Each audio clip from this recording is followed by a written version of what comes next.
సభాధ్యక్షులు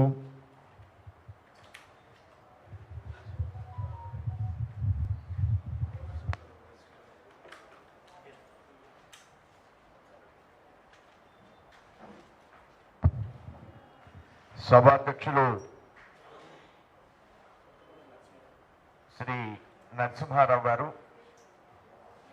మన డిఫెన్స్ సెల్కి సంబంధించి రాష్ట్ర ఎక్స్ సర్వీస్ మెన్ వారు రాష్ట్రానికి కన్వీనర్గా ఉన్నారు. వారు అధ్యక్షతన ఈ కార్యక్రమం ఆజాదీ కా అమృత మహోత్సవం అనే కార్యక్రమాన్ని నిర్వర్తిస్తూ ప్రముఖులు, పెద్దలు అనేక మందిని ఈ కార్యక్రమంలో పాల్గొనేటట్లుగా ఏర్పాటు చేసినందుకు రాష్ట్ర బీజేపీ తరఫున ఈ మహోత్సవ కార్యక్రమం నిర్వర్తిస్తున్నందుకు వారికి నేను ధన్యవాదాలు తెలియజేస్తున్నాను. బాగానే ఉంది బాబు, ధన్యవాదాలు తెలియజేస్తున్నాను.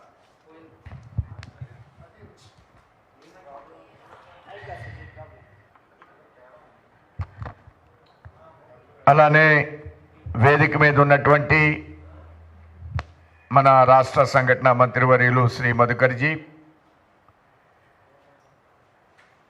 నగర అధ్యక్షులు బబ్బూరు శ్రీరామ్ గారు, రాష్ట్ర ఉపాధ్యక్షులు చంద్రమౌళి గారు, రాజా గారు, కమాండర్ షేక్ మస్తాన్ గారు,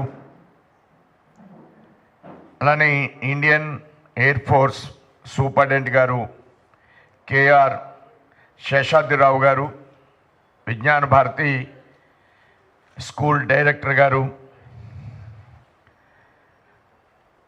టిఎస్ మూర్తి గారు, అలానే ఈ కార్యక్రమంలో ఉన్నటువంటి మహిళా తల్లులందరికీ కూడా ధన్యవాదాలు తెలియజేస్తున్నాను. మొన్ననే పెద్దల్ని ఒకే వేదిక మేము పాలు పంచుకోవడం జరిగింది శేషాద్రి గారితో. వారు రిటైర్ అయిన తర్వాత కూడా బట్ నాట్ టైర్డ్, నేను రిటైర్ కాలేదు, టైర్ కాలేదు అని వారి ఎడ్యుకేషన్ మీదే దేశానికి ఎంత ప్రతిభగా అయితే సర్వీస్ ఇచ్చారో డిఫెన్స్లో, ఎయిర్ ఫోర్స్లో, అదేవిధంగా విద్యకు కూడా నేనంత సర్వీస్ ఇవ్వాలి అని అనేక డిగ్రీలు చేశారు వారి పెద్దలు. వారు చేసిన ఆ డిగ్రీలన్నీ చదివితే ఎడ్యుకేషన్ మీద నాకు చాలా ఆనందం వేసింది. అంటే ప్రతిరోజు వారు ఒక దీక్షతో పనిచేస్తున్నారనిపించింది. దేశం కోసం ఆ రోజు ఎంత దీక్షతో ఉన్నారో అదే పట్టుదలతో సమాజంలో ఉండి, అప్పుడు బోర్డర్లో ఉన్నారు, ఇప్పుడు సమాజంలో ఉండి ప్రతిరోజు సమాజం కోసం పని చేయాలి అనే ఆలోచనతో వారు, అలానే పెద్దలు, వేదిక మీద ఉన్న పెద్దలు బబ్బూరి గారు మాట్లాడుతూ చెప్పారు, మనం ఈవేళ ఈ కార్యక్రమాన్ని ఏర్పాటు చేయడంలో పార్టీ ఆలోచించిన తీరు గురించి, దేశాన్ని రక్షించే వ్యవస్థ, అలానే దేశాన్ని పోషించే వ్యవస్థ, రైతు, సైనికులు, మీరిద్దరినీ గౌరవించాలి అని ఒక కార్యక్రమాన్ని ఏర్పాటు చేసుకున్నాం. 75 సంవత్సరాలు పూర్తయిన సందర్భంగా దేశవ్యాప్తంగా 75 కార్యక్రమాలు చేయాలి మనం అనే ఆలోచన కూడా మన పార్టీ నిర్ణయించడం జరిగింది. అందులో భాగంగా ఈ కార్యక్రమాన్ని చేస్తున్నాం.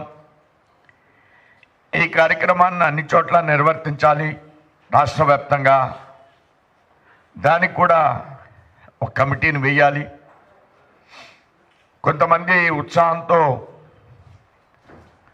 ఈ కార్యక్రమాన్ని నిర్వర్తిస్తామని ముందుకొచ్చిన పెద్దలు ఉన్నారు. వారి ఆధ్వర్యంలో ఒక కమిటీని ఏర్పాటు చేసి ఈ సంవత్సరం పొడవునా కొన్ని కార్యక్రమాల్ని చేయడం కోసం పాటలు కూడా రాయించే పరిస్థితి ఒకటి తీసుకుంటున్నారు. ఈ విధంగా ఈ కార్యక్రమాలన్నీ ఎందుకు చేయాలి? సమాజంలో అనేక సమస్యలతో సమాజం ఉంటుంది, ప్రధానిగా ఉంటారు. ఇలాంటి సందర్భాల్లో ఒక ఉత్తేజపూరితమైనటువంటి కొన్ని అంశాల్ని ప్రజానీకంలోకి తీసుకువెళ్ళవలసిన బాధ్యత ఒక దేశాన్ని పరిపాలిస్తున్న పార్టీగా మన ప్రథమ కర్తవ్యం, ప్రాథమికమైన కర్తవ్యం కూడా. దీనిలో భాగంగానే మనం ఇలాంటి కార్యక్రమాలు కూడా ఏర్పాటు చేసుకుంటున్నాం. ఇది అవసరం సమాజానికి. వేళ దేశ రాజకీయ వ్యవస్థ సరైన పందాలో లేని మూలంగా సరైన పందాలో ఉంచే విధంగా మనం ఇవాళ దేశంలో ఆలోచన నిర్మాణం చేయడం కోసం ప్రయత్నం చేస్తున్నాం. రైతులకి చట్టాలు తీసుకొస్తే ఆ రైతు ముందుకు వెడితే, రైతు మూలంగా దేశం అభివృద్ధి చెందితే భారతదేశం అభివృద్ధి చెందుద్దనేటువంటి ఆలోచనతో కొన్ని విభిన్నమైన ఆలోచనతో మన బంద్ చేశారు. వాళ్ళకి మోడీ మీద వ్యతిరేకం కాదు, భారతదేశ అభివృద్ధి మీద వ్యతిరేకత. అలాంటి వాతావరణంలో ఇలాంటి కార్యక్రమాలు కొన్ని మనం నిర్వర్తించాలి. సమాజాన్ని పెడదారి పట్టించేటువంటి పోకడలు, అందులో భారతదేశం అభివృద్ధి చెందితే, నేను ప్రధానమంత్రి గారు యుఎన్ఓలో మాట్లాడుతున్న అంశాన్ని గమనించాను. అందులో వారు చెప్పారు, భారతదేశం అభివృద్ధి చెందితే ప్రపంచం అభివృద్ధి చెందుద్దనే విషయాన్ని యుఎన్ఓలో చాలా స్పష్టంగా ప్రధానమంత్రి తెలియజేశారు. ఎందుకు భారతదేశం అభివృద్ధి చెందితే ప్రపంచ దేశాలు అభివృద్ధి చెందుతాయని అంత ధీటుగా ప్రధానమంత్రి ఎందుకు స్పందించారు?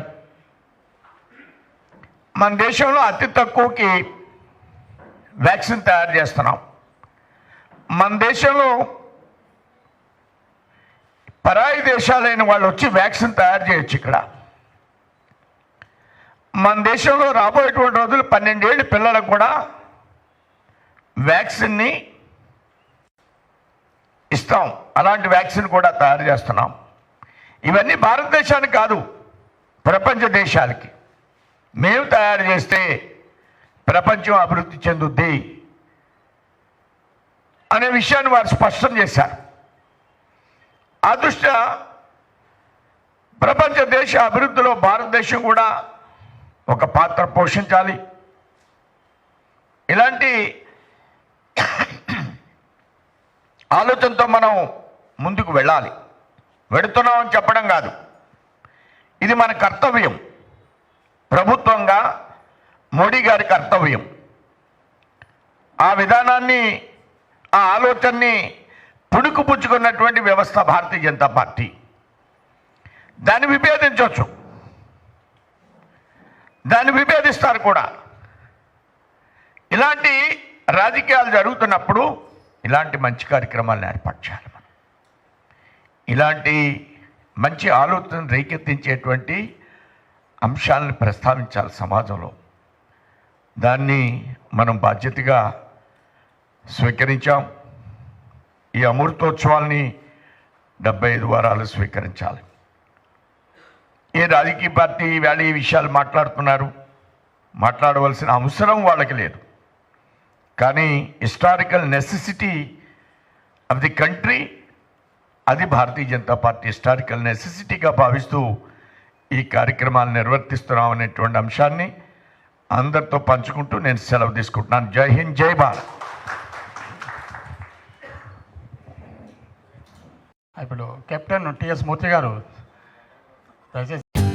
For more updates, like, comment, subscribe to our channel. Hey darlings, గంటని click చేయడం మర్చిపోకండి.